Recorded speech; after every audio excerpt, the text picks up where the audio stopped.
I'm so excited to be here with Scott Finlow, the Chief Marketing Officer for Pepsico Foodservice. Scott, welcome to CMO Pulse. Thank you so much for being here. Excited to be here, Tania, and to have the conversation with you. I want to start with something that I know is really important to you and PepsiCo, is this concept of winning with purpose. Now, brands have been talking more about purpose, I feel, in the last year or two than probably all of human history combined. Can you speak a little bit about what winning with purpose means to you and how that connects with you personally? Definitely. Yeah, winning with purpose is our, as you say, it's our PepsiCo strategy. And the purpose component of it really means, I think, pivoting to be a long-term sustained partner for our communities, for our customers, and for people more broadly.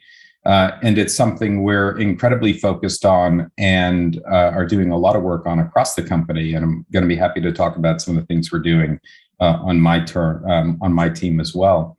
I think for me personally, it is something I care deeply about in terms of connecting the work I do to the world I live in, setting a better future for my family, certainly, and for people and communities more broadly. So I think I speak not just for myself, but for my team, and I think for the broader employees across the company and those of the future that will come to PepsiCo, that winning with purpose and having a clear set of values and acting against those is incredibly important and motivating for our employees. And we see that every day. When I was looking a little into your background, and I learned a bit about how you started out, and I think I read that you perhaps grew up on a farm and you had a very sort of close connection to food, and you sort of came at it from a very holistic perspective. How has that informed your current role and sort of how you think about the importance of sustainability? I think, being connected to food and call it the earth in my childhood, both call it where I lived and even in, I think, the way we connected with food in my house and in the kitchen, I think just grounded me and gave me a perspective on a little bit of the connectivity between where food comes from and how it's grown. And I think that is just something that lives inside me. And I think maybe it just enables me to be more connected to, the products and brands we sell and the impact they have on the world. I think a lot of people probably have similar connections. I'm fortunate, to maybe have that perspective too. Can you explain a little for some of our viewers, what does the food service sort of team do? Like, what is your remit within PepsiCo? Yeah, food service is, for us, think of it as where people go when they dine, when they play, when they travel. So food service for us, they are customers like our Yum customer or Marriott or Regal cinemas. And, think of it as a place where we're a B2B2C organization in many ways. And we're really working to win with purpose and build our brands in the context of those places together with those customers. So a big part of what we do in food service is certainly connect to people, but we do it together with our customers and operators. And part of our purpose is very much a purpose that that we develop together with our customers, and that's very much shaped the work that we've done, not just on Dig In, as we'll probably talk about, but more broadly, I think, post-COVID in particular. Well, you brought it up, so why don't we talk about the Dig In initiative right now? I know that's been a huge huge initiative for you and one that's just launched. So tell us all about how it's going and how it sort of came to be. Sure. You go back about 18 months. The combination of COVID as well as the murder of George Floyd really had a massive impact on, I think, the world we live in. And we as a company, PepsiCo, responded with a broad racial equality journey commitment that we made, a 5-year commitment to invest in support of the community. And since that time, we've taken significant action against it. And as part of the work we do on my team, we have responsibility for supporting our Black-owned businesses, and in particular with a focus on Black-owned restaurants. So we have been working against that over the last 18 months with really an initiative we call Pepsi Dig In. And that initiative has really 3 pillars and 3 objectives. And it's to help with structural inequities and problems to solve that exist with Black-owned restaurants around areas like access to capital, around supporting and accelerating the businesses themselves, in particular around technology and delivery and changing consumer behavior. And then thirdly, on building more awareness for those restaurants. And in support of all 3 of those areas, we made a commitment to drive $100 million in growth for Black-owned restaurants over the next 5 years with our Pepsi Dig In program and the initiatives that we've put together. As the way that we're doing that is through a series of programs, but the way we've approached it is very much to work with supporting the broader community and working to help support existing Black-owned businesses and partners that are part of the ecosystem of Black-owned restaurants. So, for example, a partnership with Eat Okra, which is really the biggest directory of Black-owned restaurants that exists in the country. A partnership with Black and Mobile, which is the only Black-owned delivery system. Think Uber Eats, Grubhub, that supports Black-owned restaurants. And another aspect of that is Dig In Day, Pepsi Dig In Day, which just happened last Saturday, November 6th, which was an effort on our part to really create a moment to really bring everyone together to celebrate really what's awesome about Black food and Black restaurants and support them. So we can talk a little bit more about that too if you want. Yeah, we were so excited about Dig In Day and saw a lot of what was happening in our world on social media. And it was just so wonderful to see how it cut across communities and demographics and just really had a life of its own. You must be incredibly thrilled with how that's kicked off. Yeah, we are. We love it. We're excited. The team was incredibly motivated. And I think the testament to it has been, I think, the response to it. Yes, we were excited, but I think more importantly, our restaurateurs were excited about it. Our partners, we got 35 partners on board to support it. We've seen significant, to your point, I think, activity in social that's been enthusiastic. And we saw significant activity, most importantly, in terms of people going to these Black-owned restaurants, ordering from these Black-owned restaurants on Dig In Day. And it's a moment, but it's important that it's also part of a movement. So we're trying to make sure as we build that awareness, we're also sustaining that support, and that's going to be really important for us. And it's a huge part of what we as a team are committed to. And it's I think a challenge that I think exists in the world of companies that have made pledges in support of the Black community, Black businesses in general, and haven't necessarily upheld those. So I'll take a moment to say for anyone listening, it's important to uphold those commitments. It's important to resource those commitments, and it's important to sustain the actions that in support of these communities. We've seen numbers that would suggest only 1% of the pledges that were made in 2020 have actually been actioned and upheld. And I'm proud to say we're part of that 1%, but that's not enough, and we need other companies. Number. Yeah, we need other companies to really uphold that commitment and that support. And we'd love to work with other organizations. We believe in building a big tent, working with lots of partners to have the help and the impact that we want to have. Well, and I think that leads into, sorry, I'm still reeling from that stat. That's kind of crazy. That makes me now want to research all of the pledges and check the follow-up, right? But I mean, that does lead to, I think, an important related point, which is, everyone right now is talking about diversity, equity, and inclusion, right? It's on everyone's catchphrase. Everyone's talking about it in the context of their companies. And on some level, we could say that Dig In is, a DE&I initiative, but it's so much more than that. Can you talk a little bit about what your perspective is on how companies should be thinking about DE&I and how we as a society make this more than a big moment where everyone gets excited, embraces it, but then lets it go for whatever the next big thing is in a week, a month, a year.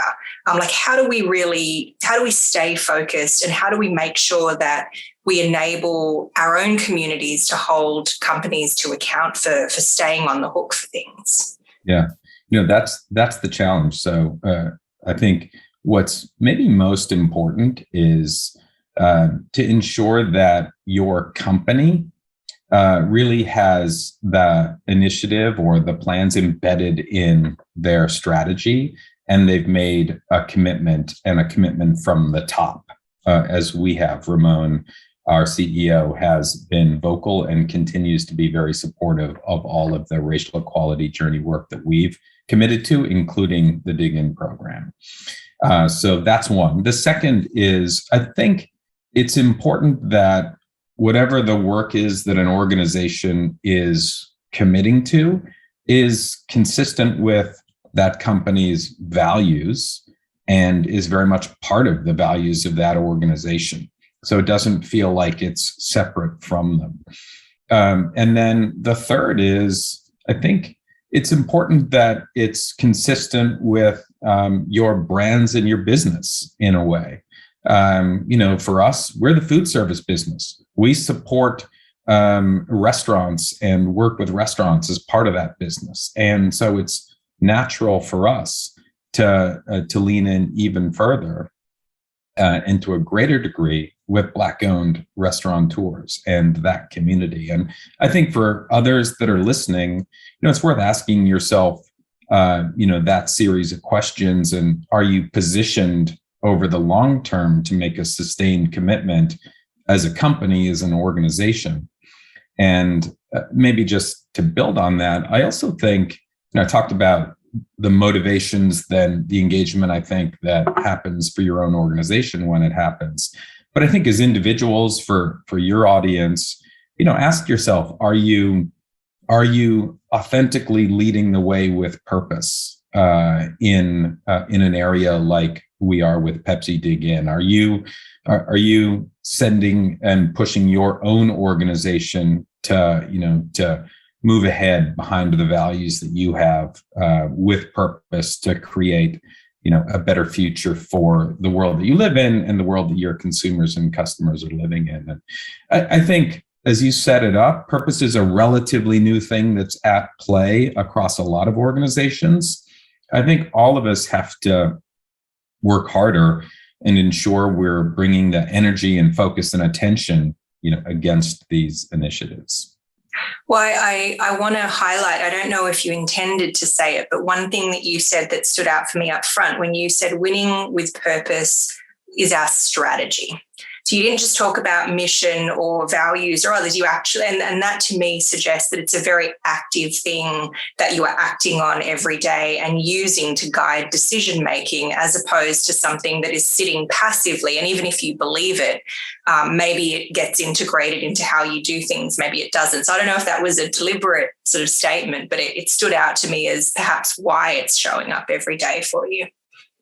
Yeah, I think it's less a deliberate statement from me than it is a deliberate intention from the organization. And so that's where, when I talk about it, where that comes from. But I think the point is incredibly important.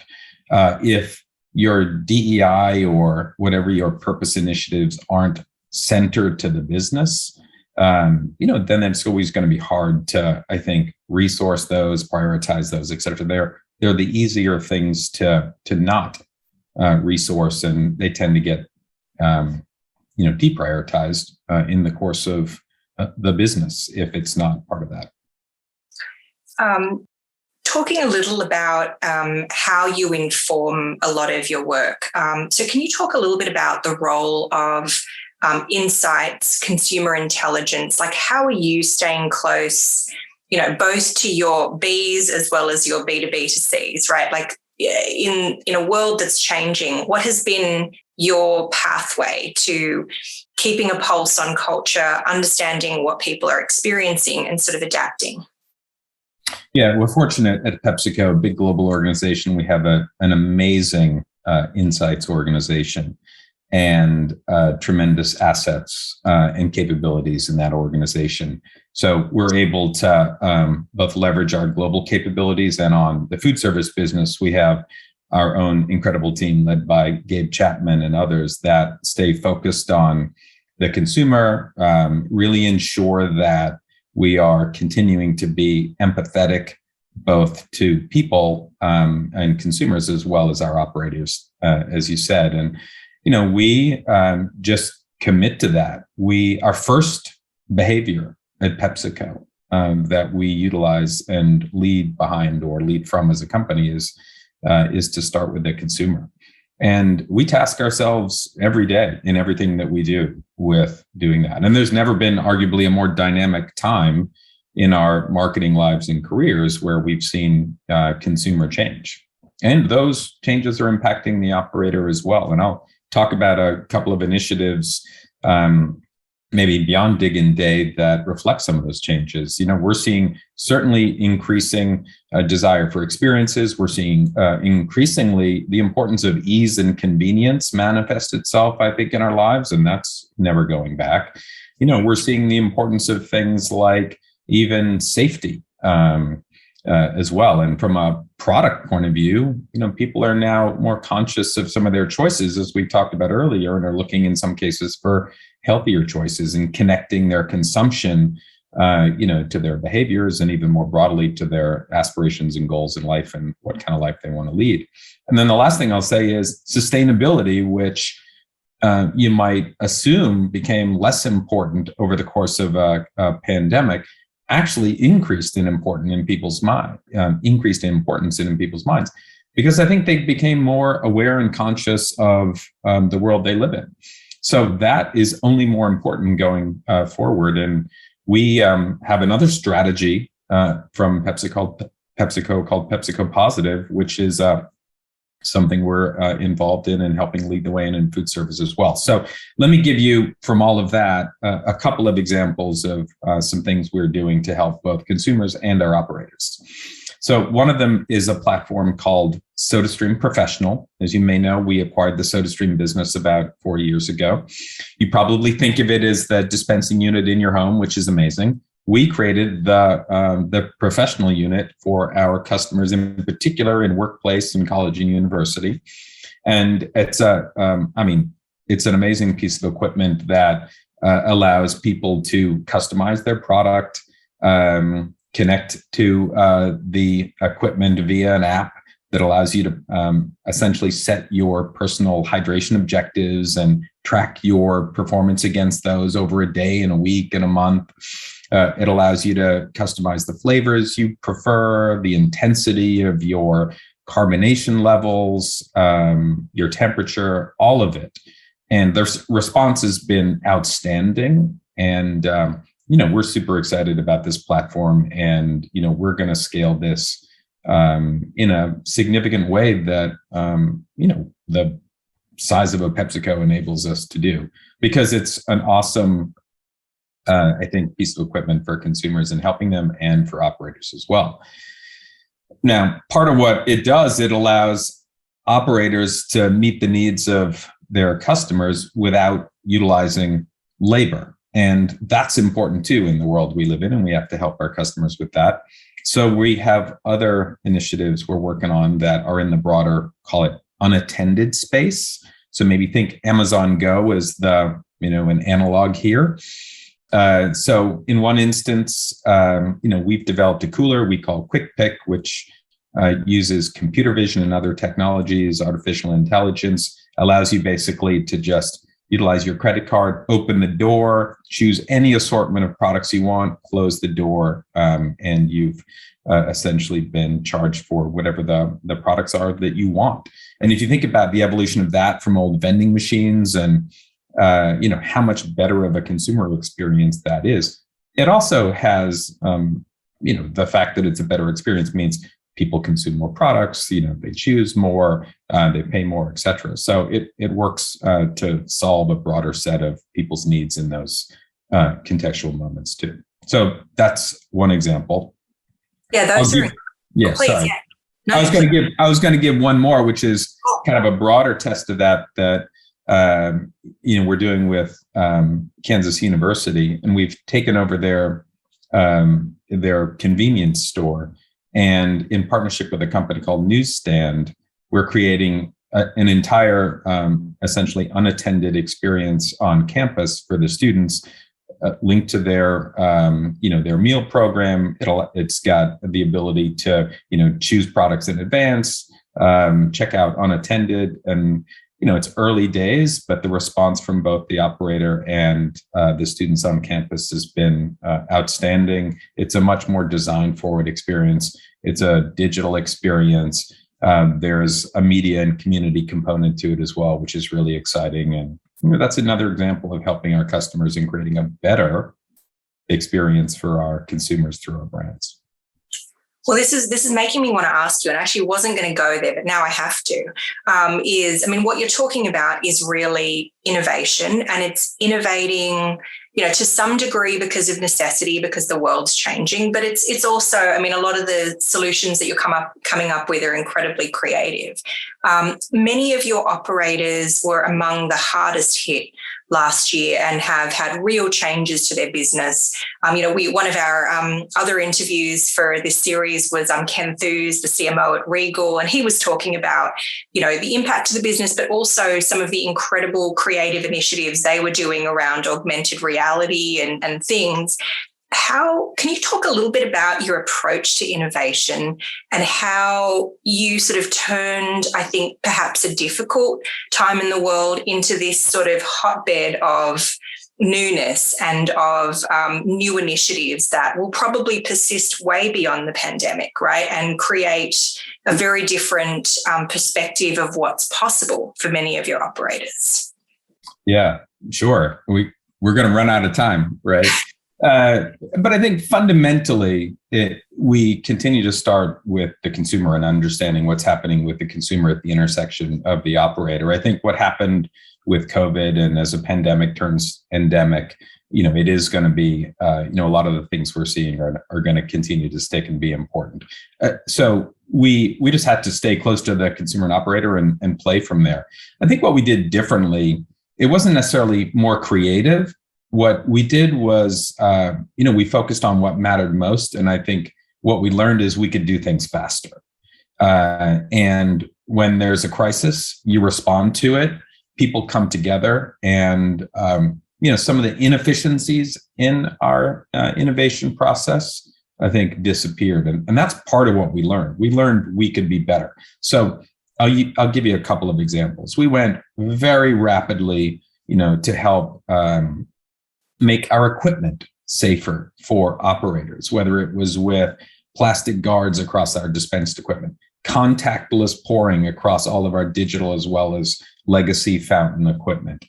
Those are things, that we went and developed very quickly. We also are now piloting a gesture-based engagement with our digital equipment as well with Yum in Europe. And that's I think something we accelerated our investment against in order to, to future-proof ourselves.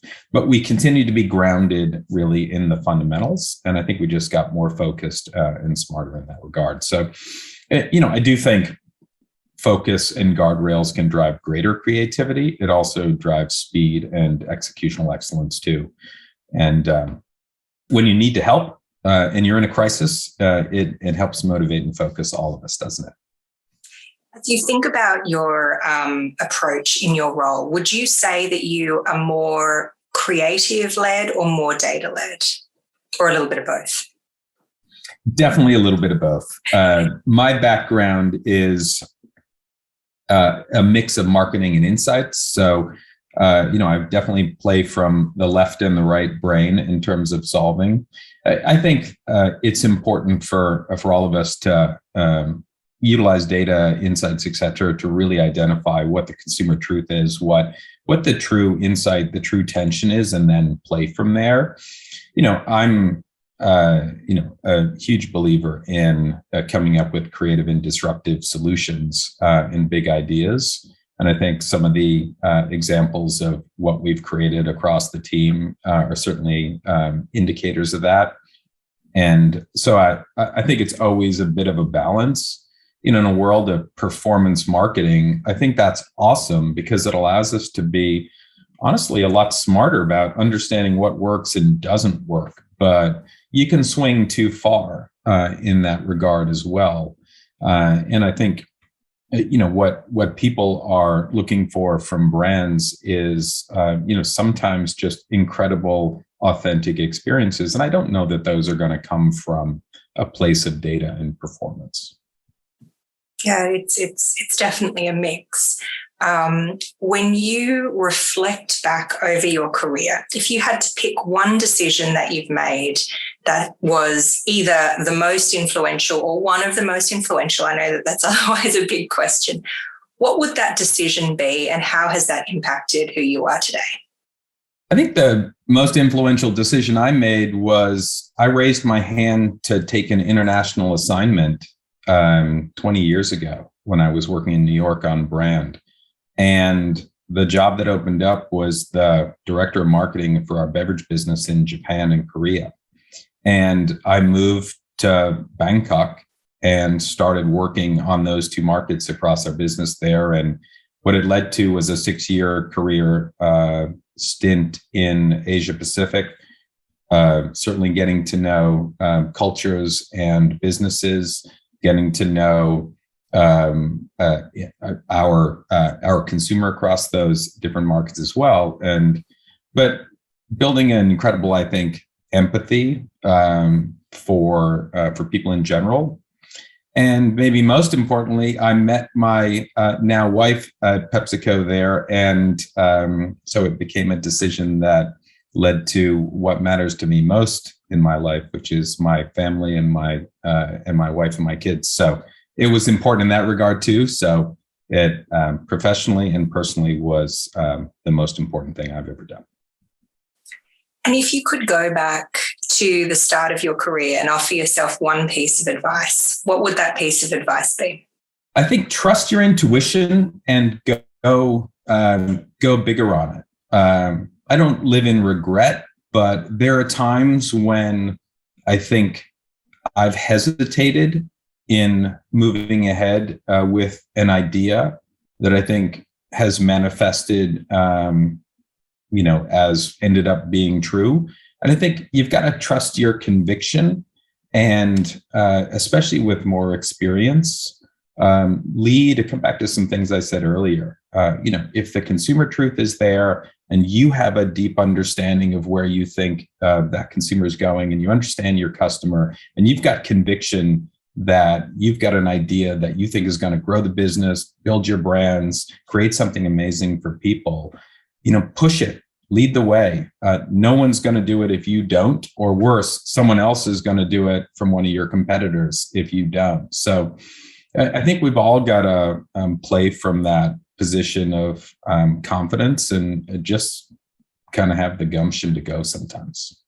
And what do you think was the trigger for you to get that conviction? Like, was it experience? Was it something else? Or is it just something that's inside of everyone and you're just saying, go? I think for me, some of it was probably experience and building that. And, as I look back earlier in your career, that often you don't have that confidence because it's earlier. I do think, by the way, the next generation that's coming into our organization probably has that confidence more than I did and my generation did at the time.